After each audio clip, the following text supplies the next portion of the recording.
Comme chaque samedi, nous traquons maintenant les infox qui ont circulé sur le net cette semaine. Et pour démêler le vrai du faux ce soir, Vicky Bogart. Alors Vicky, Justin Bieber a-t-il affirmé que le vaccin anti-Covid avait ruiné sa vie ? C'est ce que prétendent des dizaines de milliers de publications sur les réseaux sociaux.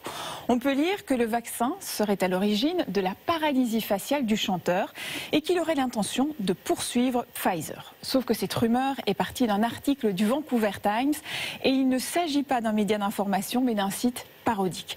À ce jour, il n'y a donc aucune preuve que Justin Bieber ait tenu de tels propos. Alors il est vrai que la star a une partie du visage paralysé. Il souffre en fait du syndrome de Ramsay-Hunt. Cette maladie rare est causée par le même virus que celui de la varicelle et du zona. Il peut se réactiver dans une grande période de stress ou de diminution des défenses immunitaires. Cela se soigne avec des antiviraux et des anti-inflammatoires. Enfin, il faut préciser que le lien entre le zona et le vaccin fait bien l'objet d'une surveillance par les scientifiques, mais pour le moment, aucune association directe entre les deux n'a pu être établie.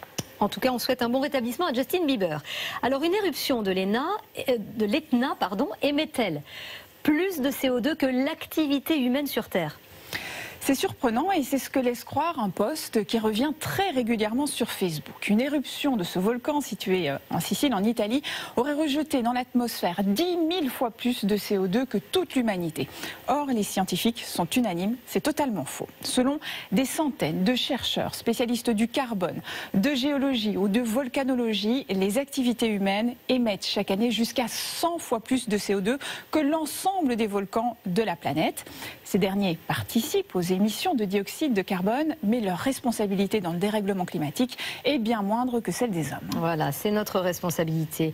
Dernière question, uriner dans l'océan pourrait-il vous valoir une amende cet été en Espagne ? Cette fois-ci, c'est bien vrai. Dans une ville du nord-ouest de l'Espagne, la municipalité a publié un nouveau règlement. Toute personne surprise en train d'uriner sur le sable ou dans l'océan recevra une amende très salée, Nathalie, de 750 €. J'aime bien votre jeu de mots. Mais la mairie n'a pas indiqué comment elle comptait s'y prendre pour identifier les contrevenants. Attention aussi à tous ceux qui s'accaparent des transats en déposant une serviette dessus pour les réserver.